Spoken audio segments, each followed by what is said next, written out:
అని ఇంగ్లీష్ కూడా కంపల్సరీ. అంటే గవర్నమెంట్ స్కూల్స్లో కూడా ఇప్పుడు ఇంగ్లీష్ మీడియం అని పెట్టారు కదండి. మరి ఇంగ్లీష్ మీడియం పెట్టి మళ్ళీ లాంగ్వేజ్ కంపల్సరీ అని చెప్పి అట్లా ఉండటం అనేది పిల్లలకి ఇబ్బంది అవుతుందా, బెటర్ అంటారా? బెటరే అండి, రెండు రావాల్సిందే వాళ్ళకి. రెండు రావాల్సిందే, మదర్ టంగ్ కూడా రావాల్సిందే, ఇంగ్లీష్ కంపల్సరీ. వాళ్ళు గ్లోబల్లో వాళ్ళు కాంపిటీషన్ ఫేస్ చేయాలి అని అంటే ఇంగ్లీష్ కంపల్సరీ రావాల్సిందే.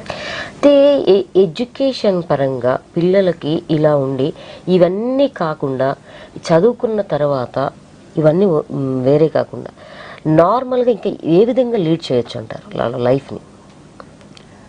వాళ్ళ ఇంట్రెస్ట్ అంటే ఏ ప్రొఫెషన్ మీద వాళ్ళకి ఇంట్రెస్ట్ ఉందో ఆ ప్రొఫెషన్ కూడా వాళ్ళు అండర్టేక్ చేసుకోవచ్చు. అంటే ఇప్పుడు కొంతమంది ఫ్యాషన్ డిజైనింగ్ ఇంట్రెస్ట్ ఉంటే అటువైపు కూడా వెళ్ళవచ్చు. ఫ్యాషన్ డిజైనింగ్ కోర్సెస్ చేసుకోవచ్చు, ఓన్గా స్టార్ట్అప్ పెట్టుకోవచ్చు, లేదా ఏదైనా పెద్ద కంపెనీస్లో ఫ్యాషన్ డిజైనర్గా వర్క్ చేయొచ్చు, లేదా బ్యూటీషియన్ కోర్సెస్ ఇంట్రెస్ట్ ఉంటే అటువైపు వెళ్ళొచ్చు. ఇప్పుడు బ్రైడల్ మేకప్ కూడా చాలా భూమి ఉంది, ఎందుకంటే డిమాండ్ బాగా కాస్ట్లీ కూడా ఉంది కనుక వాళ్ళ సొంత కాలం మీద వాళ్ళు నిలబడవచ్చు. ఇట్లాంటి వృత్తి విద్యా కోర్సులు అంటే డైరెక్షన్ చేయడం, ఫిల్మ్ డైరెక్ట్ చేయడం కానీ, లేదా ప్రొడ్యూసింగ్ సైడ్ కానీ, ఇట్లా డిఫరెంట్ వివిధ రకాల వృత్తులు వేటి మీద ఇంట్రెస్ట్ ఉన్నా అటువైపు వాళ్ళు వెళ్ళొచ్చు, నాట్ ఓన్లీ స్టడీస్.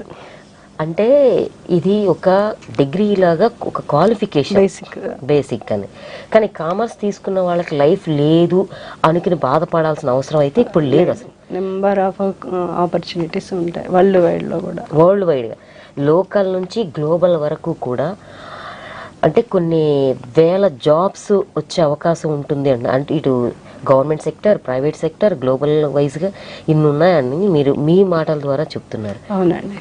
అయితే ఇప్పుడు ఎడ్యుకేషన్ ఫీల్డ్లో కూడా ఉన్న అవకాశం, ఇప్పుడు మీరు కామర్స్లోనే టీచింగ్ చేస్తున్నారు, ఈ టీచింగ్ ఫీల్డ్లో ఎలా ఉందంటారు? టీచింగ్ ఫీల్డ్లో అంటే ఆపర్చునిటీస్ కంపల్సరీ. టీచర్ లేకపోతే మొదలు స్టూడెంట్కి చదువు రాదు అంటే కంపల్సరీ ఉంటుంది ఇక్కడ. అంటే ఇక్కడ గవర్నమెంట్ సెక్టార్ల కంటే ప్రైవేట్ సెక్టార్లో పేమెంట్స్ తక్కువ ఉంటాయి కనుక చాలామంది టీచింగ్ సైడ్ రావట్లేదు. అయితే అది స్కేర్. ఒక 10 ఏళ్ల నుంచి కూడా చాలా మంది ఎంబీఏ అని వెళ్ళిపోయారు.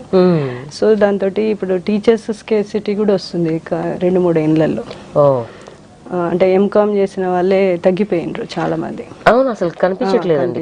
అందరూ ఎంబీఏ అంటే యాక్చువల్లీ బీకామ్ చెప్పాలంటే ఎంకామ్ ఉండాలి, ఎంబీఏ ఎంకామ్ క్వాలిఫికేషన్. సో 2-3 ఏళ్లలో స్కేర్సిటీ వస్తుంది మొత్తం. అప్పుడు కంపల్సరీ ఆపర్చునిటీస్ ఎక్కువ ఉంటాయి.